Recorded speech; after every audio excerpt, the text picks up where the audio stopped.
Di era digital saat ini, media sosial telah menjadi bagian yang tidak dapat terpisahkan dari kehidupan kita, seorang mahasiswa. Setiap hari ratusan, bahkan ribuan konten berlalu lalang di layar ponsel kita, menawarkan berbagai informasi, hiburan, hingga peluang-peluang baru.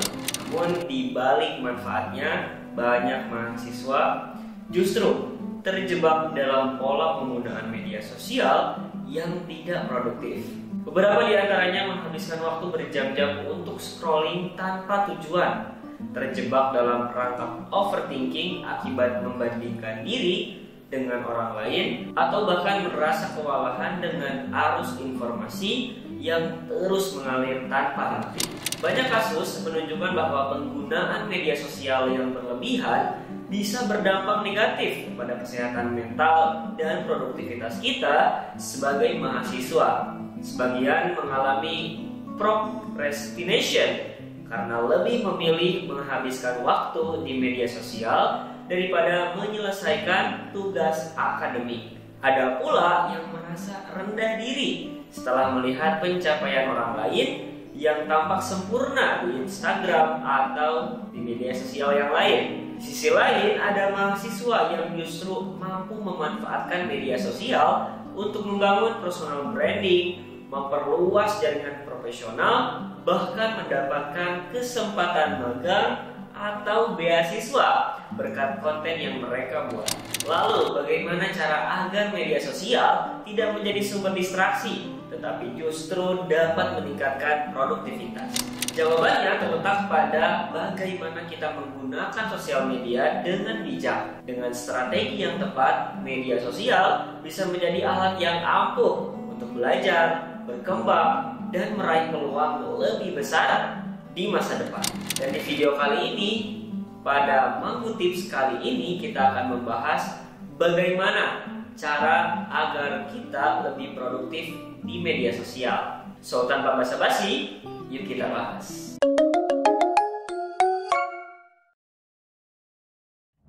Media sosial adalah media yang sangat luas, menjadi salah satu bagian dalam jaringan internet. Dan kita sebagai mahasiswa tentunya tidak asing dengan yang namanya internet. Bahkan di zaman sekarang ini, internet sudah menjadi bagian dalam hidup kita. Dan baik internet maupun sosial media, keduanya bagaikan pedang bermata dua, bisa berdampak positif dan berdampak negatif.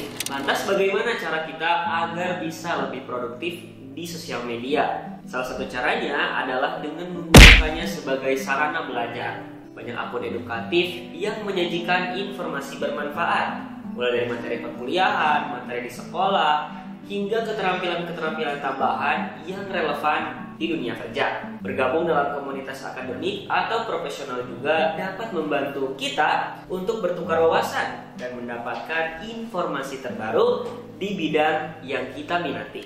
Selain itu, media sosial juga dapat kita manfaatkan untuk membangun personal branding dengan rutin membagikan konten yang relevan seperti artikel, infografis, atau juga pengalaman pribadi. Kita dapat menunjukkan keahlian dan minat.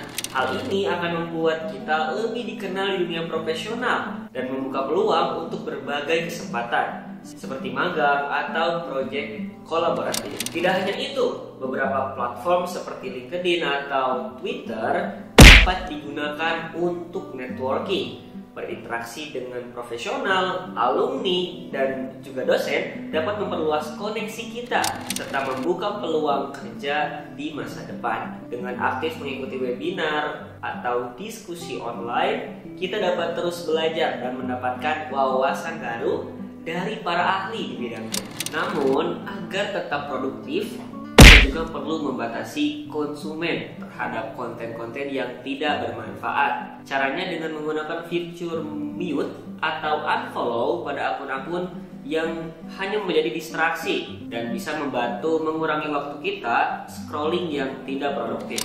Selain itu, menentukan batasan waktu dalam menggunakan media sosial juga penting agar tidak mengganggu fokus kita dalam belajar dan menyelesaikan tugas akademik. Selain menjadi konsumen konten, kita juga dapat berperan sebagai kreator, membagikan pengalaman, tips kuliah, atau insight seputar industri tertentu bisa memberikan manfaat bagi orang lain sekaligus meningkatkan engagement kita. Bereksperimen dengan berbagai format seperti video singkat, reels, dan juga threads di Twitter dapat membuat konten lebih menarik dan mudah dipahami oleh para audiens. Namun di tengah pemanfaatan media sosial yang intens, keseimbangan digital tetap harus dijaga. Mengambil jeda sejenak, menghindari distraksi, dan tetap fokus pada interaksi sosial di dunia nyata akan membantu kita menjaga kesehatan mental. Memanfaatkan waktu luang untuk membaca buku atau belajar keterampilan baru juga bisa menjadi alternatif yang lebih produktif dibandingkan sekadar scrolling tanpa tujuan. Dengan pendekatan yang tepat, media sosial dapat menjadi alasan yang sangat bermanfaat bagi kita, mahasiswa. Bukan hanya sebagai sarana hiburan, tetapi juga sebagai medium untuk berkembang, belajar, dan membangun masa depan yang lebih cerah. Dan itulah dia pembahasan kita dalam video kali ini. Semoga bermanfaat untuk kita semua. Jangan lupa like, komen, dan subscribe channel Manggu, karena Manggu akan selalu ada untukmu. Sampai jumpa lagi di video berikutnya. Kalau ada pembahasan Manggu yang keliru, jangan lupa untuk kasih koreksi, kritik, dan saran di kolom komentar ya. Dan sampai jumpa lagi di video selanjutnya.